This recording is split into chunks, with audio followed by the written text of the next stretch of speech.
Here we go. Welcome to the Transform with Travel podcast, where we share stories of personal transformation and life lessons through our experiences of traveling and exploring the world. Travel is the ultimate accelerator for personal growth, and it can be the root catalyst for the pivots and plot twists we make in our lives. I'm your host, Kelly Tolliday, and it's my mission to inspire you to live life to its fullest, travel with an open mind and heart, and let the world show you a new perspective. I'm so grateful you're here with us today, so let's dive right in. Happy exploring. All right, here we go. Welcome to the Transform with Travel podcast. I'm your host, Kelly Tolliday, and I am so excited to welcome Carly Jean Wright to our podcast today. Carly and we have been connected now for a couple years since I gave birth to my first daughter. My postpartum doula at the time was like, you need to follow Carly. She has the most amazing content for postpartum support. And I hadn't really seen anything out there for postpartum support in the real and honest way that you were sharing. So I immediately followed you, and then we connected through DMs and stayed in contact. And you even did an interview for my private coaching clients in our online course talking about postpartum support and somatic healing and emotional regulation, which we're going to get a little bit into later today. So I'm so excited to welcome you onto the podcast. Thank you so much. I'm so excited to be here and chat all things emotional regulation, traveling, all of the things. Yeah, all the fun things. So for those listening who don't know Carly, she is a somatic and energetic healing facilitator for moms and women navigating life's biggest transitions. Carly supports her clients in navigating connection to their intuition, their bodies, and their lives. She's a fierce advocate for postpartum mental health and isn't afraid to have the raw, authentic conversations about the reality of motherhood. When she's not supporting her clients, Carly soaks up all of sunny San Diego has to offer with her husband and 4-year-old son. So welcome, welcome, welcome. Thank you. So I'd love for just to hear a little bit of how you got so involved with postpartum mental support. Why did this become such a passion for you? Yeah. So, I've been working with kids and families for 17 years now, which feels like a really long time. But 4 years ago, when I had my son, I was hit like a ton of bricks with postpartum depression and postpartum rage. And I felt, even though I'd been working in the mental health field at that time for, 13 years, that I didn't see enough people talking about what that actual transition was going to look like. We prepared so much for labor, for birth, for preparing our home.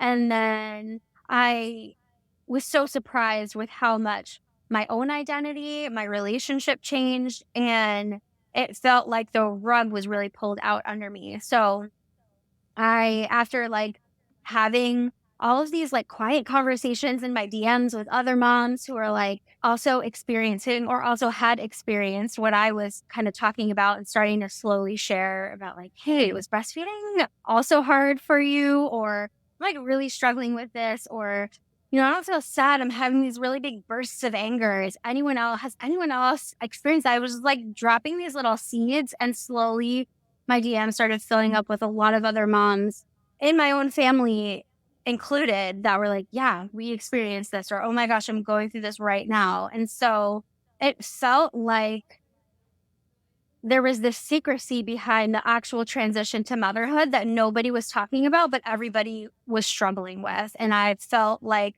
let's bring that conversation to the forefront so that you feel less alone, because the struggles are going to be there regardless. Motherhood is challenging, but when you're doing it in a way that feels like you are alone or you should be ashamed of the challenges you're having, it makes it so much harder. Yeah, absolutely. And that was something that I appreciated so much about your content. It was the vulnerability about the conversations that people weren't having specifically around postpartum rage, because that was something that I had felt I never really felt angry throughout my life. I'd get frustrated and I'd get irritated, but I want to punch a hole through the wall rage that would come was scary. And I was just like, who is this person? But no one was talking about it at all. There was conversations around postpartum depression and anxiety, but no one was talking about the spectrum of anxiety that ended up coming out as rage. So I really appreciated that conversation around just being able to have those open conversations. And I know that you've done coaching with moms around the country. You have a journal, that the Vibrant Mama Journal. I know that you do a lot of work within this space within your own local community, so it's so appreciated by so many people. And yeah, just really happy to be having another mama warrior out there helping moms all around the country.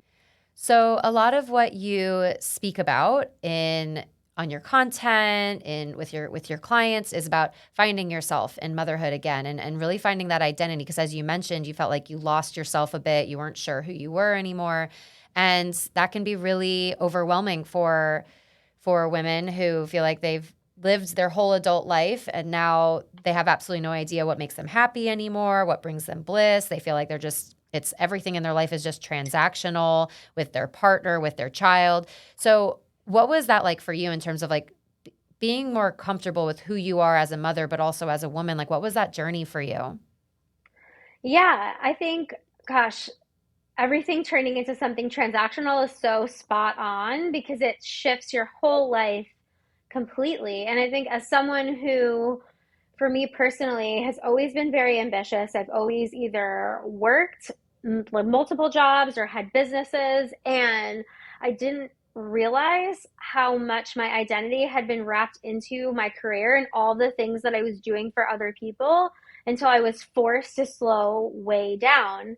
And after about a month, I think, of being postpartum, I was like, I'm just going to hop right back into, I'm just going to pretend like I am still the same person. I'm just going to keep trucking forward. I taught at like a local yoga festival. I led like a big meditation class, and I started taking on private clients again for energy work like right away because I was so disconnected and so fearful of what was that transition actually like.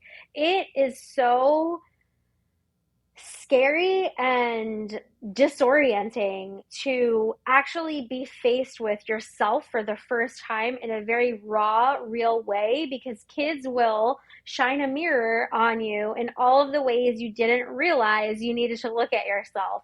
What do I like right now? What brings me joy? What brings me pleasure? What does life look like when I slow down? I don't think I've really ever had a slow pace in my adult life until I became a mom, and I was really forced to slow way down because my body checked out. And then my mind was like, oh, so we're going to check out too. And I think I was about 5 or 6 months postpartum when it felt like I'd come out from underwater. And all of a sudden, I was like, oh, this is really my child I'm parenting. This is my baby. I'm not like watching this baby for someone else. I am fully in this experience.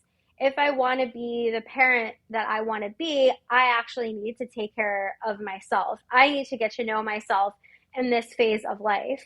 So I started like dating myself, for lack of a better Oh, phrase. I And it's love something I that. work, yeah, it's something I work with my clients on too, like small little ways that you can start to have loving acts of kindness towards yourself. In those early weeks and months, most of it was, I mean, really taking care of your basic needs, showering, making sure you're eating nourishing food, stepping outside to see the sunlight. I think when I was like really in the thick of it, one of my friends had said, even if you just walk to your mailbox every day, make sure you're seeing the sun, make sure you're getting outside. And, fortunately, I live in San Diego, and it's very easy to get out into the sun on a pretty routine, regular basis. But I think setting that foundation of those little tiny acts of kindness to myself added up to, okay, today I'm going to go to a coffee shop by myself, and I'm going to treat myself to a latte that I haven't enjoyed in a long time, or I'm going to sit and read a chapter in a book out in public and actually feel like I am a human being and not just a mom who is trying to survive this really challenging phase of life. And what it revealed to me was some things I didn't really enjoy anymore, and that's okay. And it also connected me to my humanness. I think, I don't know if you had this experience, but motherhood and that transition was so challenging, and your life slows down so much. And then it was like looking at everyone else thinking, you're just going about your day-to-day life. Like my whole world shifted Mm. overnight and everyone else is just living their life, and it's very disorienting to be in that phase. And so when you can connect with, and this was what helped me and continues to help me as I transition through different stages of motherhood, connect to my own humanness first in this phase of where I'm at so that I can be a more present parent. Yeah, 100%. I can definitely relate to that. I found the slowdown really hard. And even with my Mhm. second, I think she was like 8 weeks and I was like off already leading a retreat again. Like I was Mhm. like, Yeah. I have a really hard time. And I know you talk a lot about that overcoming perfectionism, that good girl mentality, that good girl Mhm. upbringing, which I think a lot of moms, a lot of women can relate to. So yeah, I definitely relate to that. And I also had a very difficult time in that transition. I think as well, it was around 6 or 7 months where I was like, oh, I'm a mom. And then I Yeah. really don't think it was until like 1 year, maybe 12 to 18 months with my first, where I turned around and I was like, oh, okay, I actually feel like I'm confident in this role now. And people just expect it to be overnight. They expect their bond with their Mhm. baby to be overnight. And there can be a lot of cognitive dissonance between not having that perfect connection or feeling like you feel really cemented in your role as a mom. One thing for me that helped a lot is taking little breaks to travel with my child, to travel alone, not super far away, but at least going Mhm. away for a weekend or having something to look forward to. I don't know about you, but I think Layla was maybe, my oldest was maybe 3 months old, and I had a really hard day with her. And I was like, I booked a trip to Mexico like 2 months later. I was like, I just need something to look forward to. I need something. And travel to me was what helps me find myself. And so something that you've been talking a lot about on your Instagram account and on your, and all through your content is around really valuing play and rest in motherhood and giving yourself that space, that permission slip to find things that are giving you and making you feel joy, and also doing that with your child as well. And so that's something that I see a lot through your account. Can you talk a little bit about how impactful that's been for you to carve out space of rest and play and fun, not just with your son, but also for yourself? Yeah. I think play is such an undervalued skill, especially for adults, because we're so tied into, what has to get done during the day. What are our obligations to our families, to our careers, to all the things, all the directions that we're being pulled in as moms, as parents, that we think of something often that play is something for our kids to occupy themselves and not something that we actually just intrinsically need as humans. And when you've experienced periods of postpartum depression or any sort of like mental health challenges in motherhood, it's often focused on like, let's get to the root of your trauma. Let's dive in. Let's like process all of the pain and the things that you've experienced. But then on the flip side, there's nothing to balance that out to really help you connect with your joy, your passion, your pleasure, your playful side. And it can feel really clunky if that's something you have not connected with in a long time. And play can be triggering for parents because it can be very overstimulating. It can be noisy, messy. If you never had a great model of what play was as a kid, it can be really hard as an adult to settle into playing and having just like moments of levity in your day. But it's so important. It's so important to help us recharge our batteries as parents because otherwise you'll find yourself going through the motions of the day and the day turns into a week, turns into months, and you realize that like time is flying by and you're watching your own experience of motherhood instead of actually being in it. So little ways to do that is finding, making small things fun and adventurous, whether it's like playing out in the garden if you have one or coloring, depending on what, what age and stage your child is in. But really prioritizing having little moments of fun in what seemingly feels like the mundane moments of every day, whether it's like just getting down on the floor with your kids and playing whatever game they're playing, allowing them to lead you in play so that you can learn from your kids as much as they're learning from us. I found that when I started shifting my perspective when we were out at a park or going to the aquarium or something and really starting to see the world through my son's eyes and how he was experiencing things, it made me feel like, yeah, this is a very important piece of my own healing.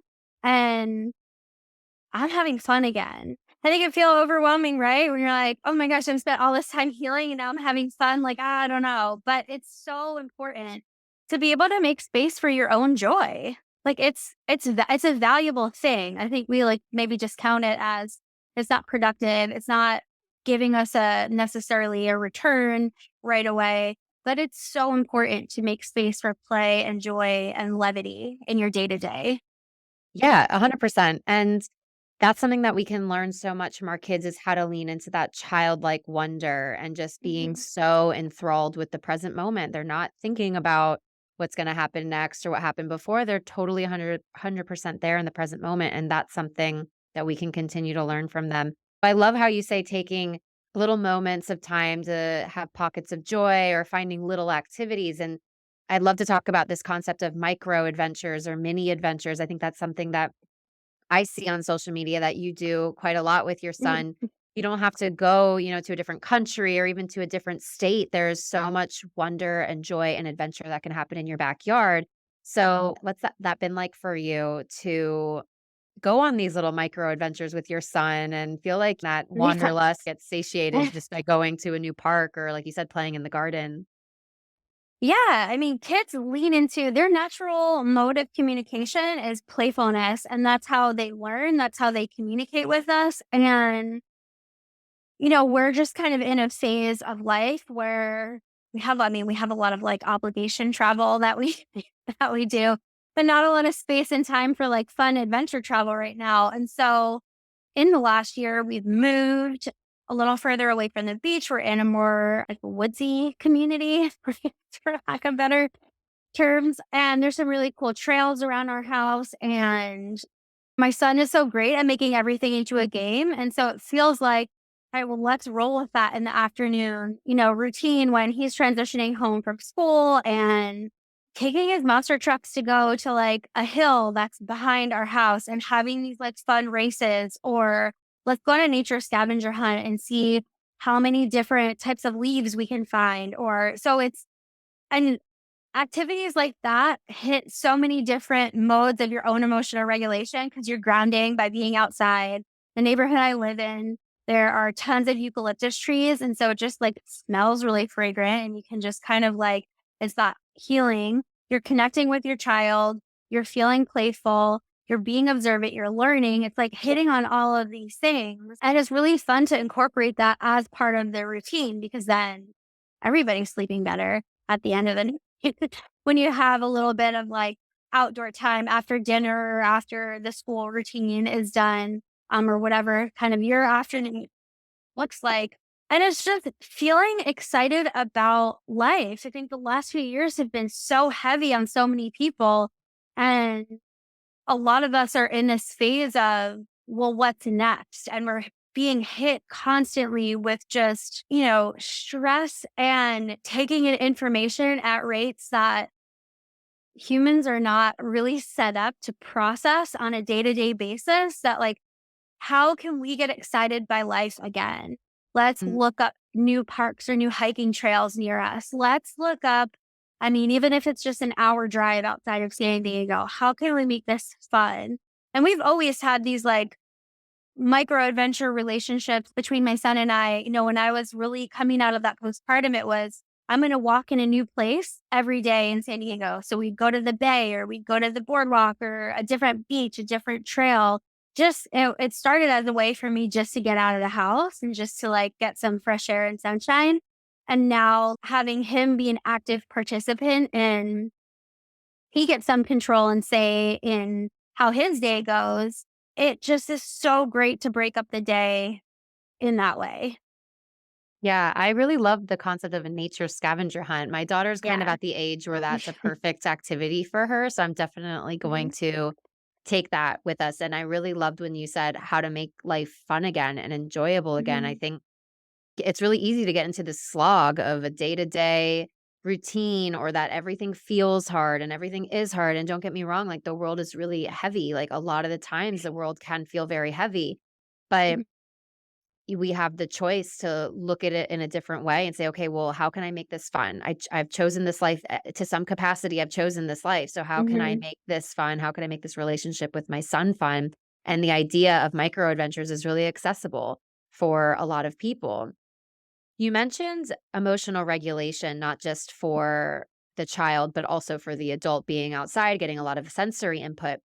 And that's a question that we get a lot about traveling with families and Mhm. honestly just traveling by yourself, even solo travels, traveling as an adult. It's traveling is not as easy as it used to be pre-pandemic and there's a lot going on in the world politically, there's a lot going on in the world climate-wise on top of all the health stuff going on. So it's an anxious time to travel. For, let's just say we can start with just an individual, not even just with a family, but for an individual who's experiencing some anxiety around traveling, not just getting on a plane, but even just leaving their city or their hometown or their state, what are some of those emotional regulation tools or perhaps somatic tools? Maybe you can go a little bit into somatic, what that is actually, but what are some tools that people can use if they are feeling anxious when they're thinking about stepping outside of their comfort zone? Yeah, I love that question. And, traveling, as much fun as it is, the fun part is like once you're arrived at your destination and you're settled into wherever you're staying and you're breathing the fresh air of a new country or a new place that you're in and like really getting excited to soak up that experience.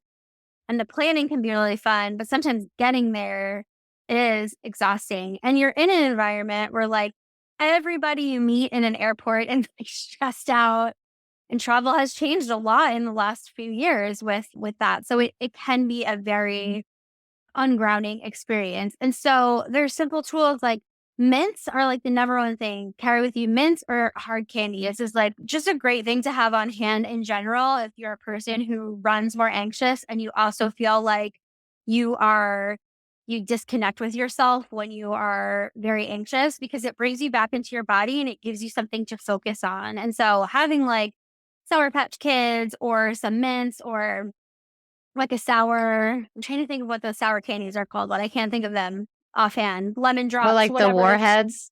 Yeah, yeah. They, like, snap you right back in, so, like, a strong mint, something like that, and it helps you be in your body so you don't feel like you're very disconnected from yourself.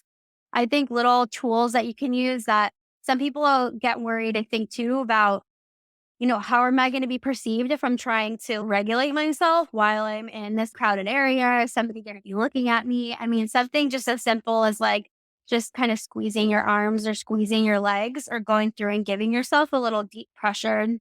A deep pressure like self massage, self hug is a really easy way to kind of regulate yourself in a way that one is not noticeable because if you're in the airport, you're likely going to be cold anyway. And so and to be honest, people are so worried about getting to their own destination. They're not going to be paying attention to you if you are doing these things.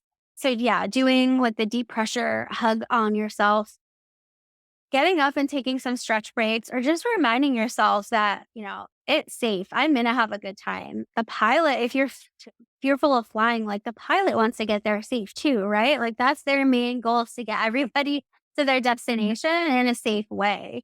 And so if you have a grounding or a cleansing ritual that you like to do before you leave the house, I love to give myself a little selenite wand swipe before I leave the house. And when you get to your destination, when you get settled in, just kind of reconnect with yourself in a minute and for a minute, and whether it's quickly taking a shower to rinse off like all the energy you've picked up on, or just reconnecting with yourself, like I'm safe, I'm here, I'm ready to enjoy my experience. But just these little ways that you can kind of check in with yourself.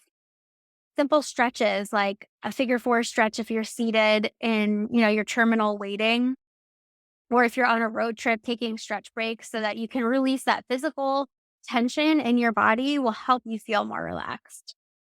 Yeah, awesome. And so it really seems like your tips are about coming back into your body, out of your anxious mind and into your Mhm. body. And would you say that's the gist of what somatic therapy really is all about, like feeling what's happening within your body? Yeah.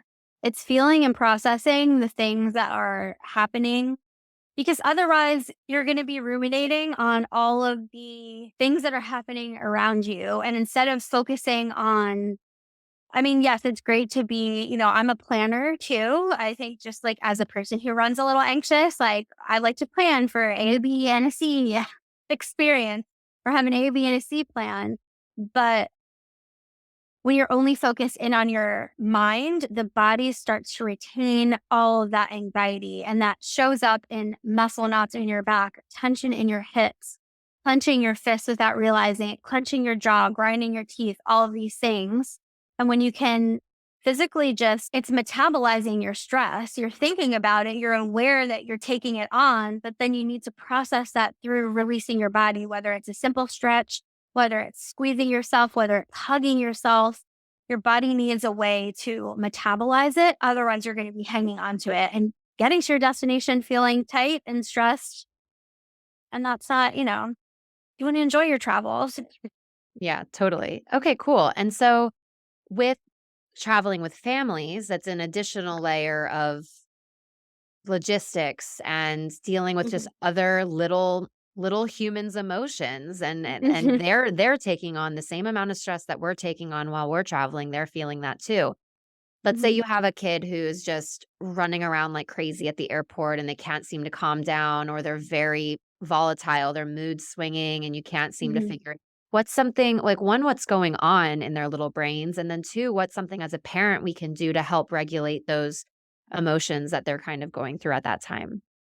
Yeah. I mean, I think it starts with preparing them before leaving the house and giving them the expectations of like, this is what we can do in the airport. This is what we can't do in the airport. This is what we can expect. This is what might happen. And obviously, like tailoring that to their child's age, depending on how old they are. I know that like when my son was a baby, I would just narrate everything that was going on when we were in the airport and just telling him and preparing. I also think running around the airport, maybe I'll get like pushback for this. It's not necessarily a bad thing because you kind of want them to release some of that energy. And so if you can turn it Totally. into a game to where they are, one, being aware of their surroundings, because you don't want them to get hurt and you don't want them to like hurt anyone else while they're in the airport. But making it into a game to where you're leading them into stretching or getting in some we have waited outside a gate and done jumping jacks and push-ups and like things like that. If you could turn it into a game or something fun.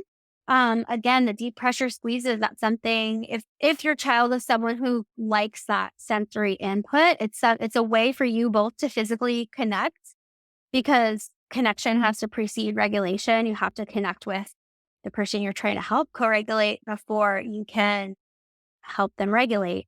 So making that connection and then modeling the ways that you are regulating yourself, whether it's deep breathing, whether it is stretching.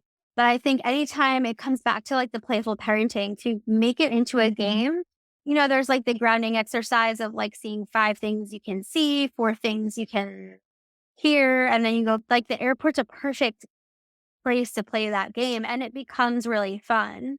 So if you can get them focused on something other than chaos, it becomes really helpful. But first is making that connection, modeling, and then finding a way that's going to work for for them. So turning something into a game, letting them get that energy out. And I mean, I think also lowering your expectations about what it's going to look like. I think we all have plans, but kids are going to be loud. They're going to have reactions because they don't necessarily have the words or the developmental capacity to process what a chaotic environment an airport is. Because from an adult, we know like the procedure and what's going on and like kind of how to tone things out, or we're just used to it. But they're taking in so much information. I just think as parents, so it's so stressful, right? When you're like, my baby's crying on the plane, I'm worried about it. It's one of those things. Yeah, 100%. And people are, at least in my experience, a lot Mhm. more for not forgiving, but they're just a lot more, if it's not their kid crying for the most part, they don't get Yeah. they're like, I've had people come up to me and be like, "You're doing great." And my baby was Yeah. crying for like 4 hours straight. They're like, "You did a Yeah. great job." I'm like, "I know you're lying, but thank you." I appreciate that. I appreciate the support.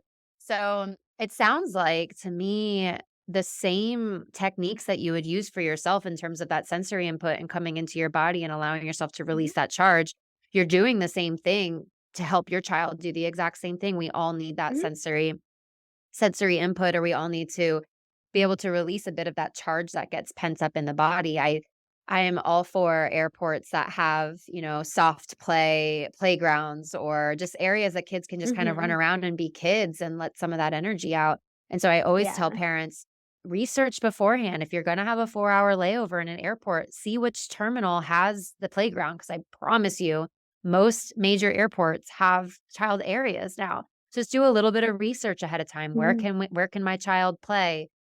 How long, like you said, even just like walking or doing a green light, red light game. Green light, run, mhm. red light, stop. And yeah, you might run into a few people, but that's okay. Yeah. It is what it is. So yeah, I really appreciate those. And again, like you mentioned, you have to create that connection before you can help co-regulate, and before you can create connection, you yourself have to be regulated. So it's really Yeah. it's a you first job. You have to make Mhm. sure that you're being the calm leader of your family unit while you're moving through this chaotic environment that is an airport or a terminal, or even just boarding the flight. So I really do appreciate all of that. Do you have Yeah. any last tips to share with anyone about traveling or micro adventures or playful parenting? Anything you'd like to share? Yeah, just embrace play. If you feel like you have been in a season of life where, you're doing the journaling, you're doing the meditating, you're doing the things, and you either feel stagnant or you aren't looking forward to spending that time with yourself, like how can you incorporate more adventure into your day to day? How can you find one thing? What was like a favorite game or toy that you enjoyed as a kid? How can you bring that in now? Like, there's no rules against a 39-year-old buying a Lego set or puzzle or painting a picture or getting roller skates. Like, find little ways to nourish that side of you, and you are going to see yourself flourish. You're going to see your family flourish. And I just love watching people like, embrace that side of them. Yeah, that's so fun. Just yeah, embracing the play and allowing Mhm. yourself to be curious about what kind of fun you can get up to. And something you mentioned before was at the beginning of this was you feel like you've done the healing and you're doing the work, so play can feel really hard. And something we talk a lot Mhm. about on retreats with our guests is healing can be fun. Of course, Yeah. there might be some parts that feel really painful, or parts that feel really tough to or challenging to navigate. But healing can be fun. And in fact, the other side of doing a lot of that work is embracing the fun and embracing the play without the guilt. So I love the whole concept of, yeah, bringing more play, more joy, more adventure into your day to day life. And that helps you kind of set the tone of embracing that play when you are in an airport, or you are on a road trip, or you are on a Mhm. micro adventure with your child. So I think it's a lot of really awesome tips and advice for parents and just people alike. I think not just parents, more people need to be more playful and less serious, like, it's life, like, we've chosen this life, let's have fun and Yeah. and enjoy the ride while we're on it. Yeah, absolutely.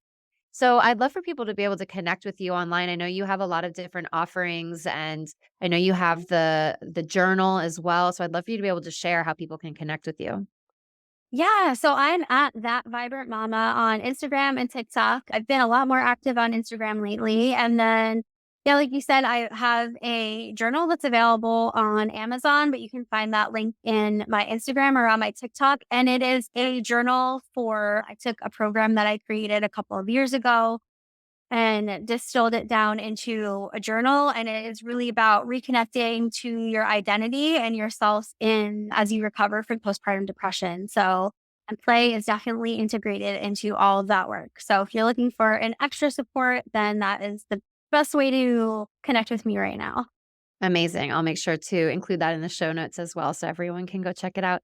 Okay, so I always end these episodes with rapid fire questions about Okay. travel. So I'd love to see what comes up. So, number one is, if you could only go back to one country or one place, where would it be and why? I think I'm going to say Thailand because it wasn't the first time I solo traveled.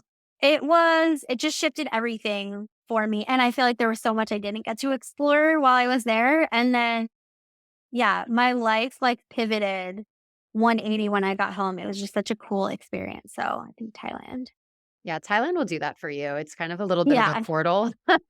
Yeah. And it's just so different. It just opens up your mind in so many ways. So, number 2 is what's next on your bucket list? Ooh. Italy for sure. I mean, if we're talking travel destinations, I think that is like my number one focused on making that happen in the next couple of years. And I think becoming a family that is able to take the whole summer off so we can really like dive into some local adventures too. Yeah, that is for sure the dream. I know for sure for a lot of families that live here in South Florida, everyone's like, "I'm Hmm. leaving. We can't do summer here anymore. It's so hot." Yes. So everyone's trying to figure out a way to become a "we leave for the summer" family. I love that. Yeah. It's definitely one of our goals too. All right, number 3 is what's the biggest life lesson you've learned while traveling? That was that.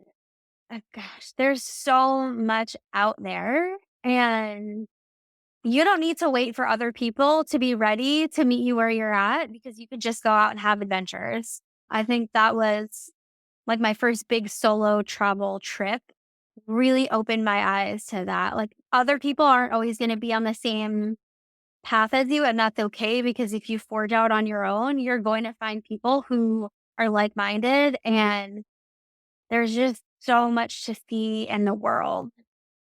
There's I just love so that. much. Yeah, you don't have to wait for someone to go with you. You can be your own Yeah. travel buddy, and you'll meet amazing people along the way. Okay, and the Yeah. very last one, number 4, is I guess this kind of leans into this, but what would be your piece of advice to a beginner traveler who has not yet been out there in the world or who's nervous or doesn't quite know what to do or where to go? What would you say to them? I mean, I would say find other people who have more experience traveling than you and connect with them about their experience because it always helps to see that other people have kind of done what you want to do. But I also think, I mean, take the leap, research how safe those places are that you're going to travel and feel like if it's you could start with a little you could start with a micro adventure and go away for a weekend to, a few hours away from where you're at. But really there's so much you can gain from traveling by yourself that you learn about yourself, that you learn about the world around you, and that you learn about other people you'll meet. Like you'll meet some of the most fascinating people while you're out traveling. Um, so don't wait until you feel ready because you're never going to feel ready to take a solo travel trip, but if you can hear from other people's experiences, just take the leap. I love it. Well, thank you so much, Carly, for joining today. I had so much fun talking to you. I think our listeners are going to get so much out of the emotional regulation tips and embracing play. I, for one, I'm like, okay, I'm going to pick up my daughter from school today and I'm going to go do Yeah. something really fun with her. So I appreciate the gentle and loving encouragement to get out there and embrace joy. And I will definitely talk to you soon. Thank you so much. Thanks for tuning in to another episode of the Transform with Travel podcast. Don't forget to hit subscribe so you never miss an episode of inspiration, adventure, and exploration. If you felt inspired by this episode, please rate and review in whatever streaming app you're listening from. This allows us to spread the word even more and continue to serve up weekly doses of adventure.